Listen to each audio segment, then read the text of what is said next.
Thank you very much. Joining me now, Democratic Congressman Joaquin Castro of Texas, a member of both the Intelligence and Foreign Affairs Committees. Congressman, thanks for joining us. Thanks for having me, Jim. Congressman, President Trump defended his son today by saying his lawyer wasn't working, or this lawyer wasn't working for the Russian government, and that most people would have taken that same meeting. What is your reaction to that? That seems to be the comment from the president that made the most news today. What is your take on that? Well, on the one hand, it's not a surprise that a father is going to defend a son. Here it happens to be the President of the United States. But substantively, I completely disagree with his comment. Yes, opposition research is common in politics, but meeting with officials of a foreign government, specifically an official of a country that is an adversary of the United States, is not standard practice at all. And if you look at that email chain, it's also clear that Donald Trump Jr. probably knew of time what that meeting was going to be about. So the emails to me raise as many questions as they answer. And yesterday when the president was speaking to reporters on Air Force One, we should point out those comments were off the record, and the White House, for whatever reason, made them on the record. President Trump said of his son, quote, "He's a good boy, he's a good kid." Is the president trying to make it seem as if Donald Trump Jr. didn't know any better? We should point out Donald Trump Jr. is 39 years old.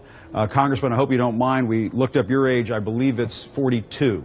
That's right. That's right. It's not a surprise, again, that he would try to shield his son. But here you're dealing with the president and the president's son, who is very involved in the politics of the nation.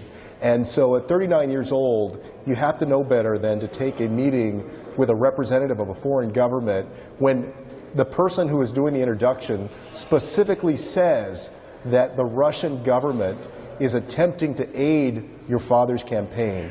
That's completely unacceptable. It's not normal, and it's unpatriotic also. So you're saying that the president's son behaved here in an unpatriotic fashion? Is that what you're saying? Absolutely. That's a pretty strong charge. It's the son of the President of the United States. You want to expand on that? Well, to be meeting with a representative of a foreign government, to get involved in American democracy, to affect an election for the highest office of this land, yes, I think that's unpatriotic. And do you think it represents collusion to you? Do you believe that laws potentially have been broken here? Do you want to see Donald Trump Jr. testifying publicly on Capitol Hill about this? I have said that the House Intelligence Committee, on which I sit, should call Donald Trump Jr. and everyone who was in that meeting to come testify and also request further documents from each of those persons. So yes, I think they should be brought in. And we should point out that we don't know for a fact that this lawyer is not a representative of the Russian government. That's what we've been told. But yesterday, we don't know that she is. The president told Reuters he only learned of this meeting a couple of days ago. What do you make of that comment? Do you buy that?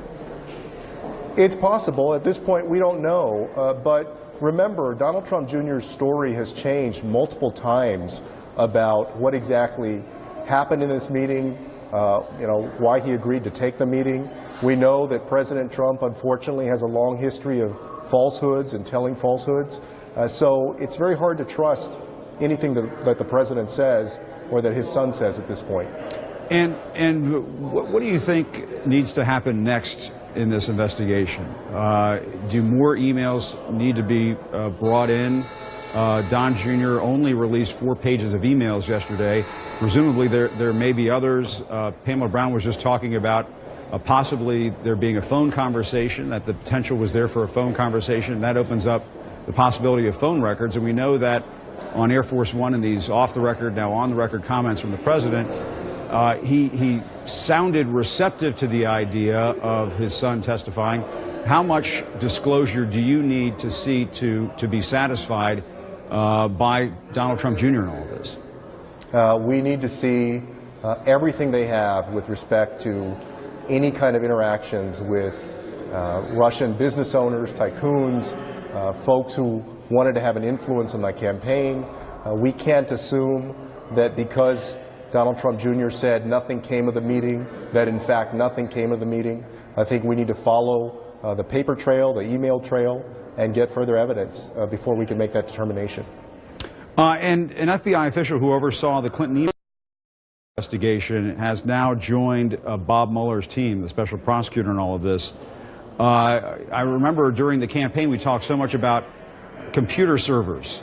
Would you like to see servers brought into all of this? Is that a leap too far, do you think, at this point? Or has this sort of opened up Pandora's box for the Trump family in all of this? Well, on the one hand, you want to make sure that everybody has due process and that it's a fair process.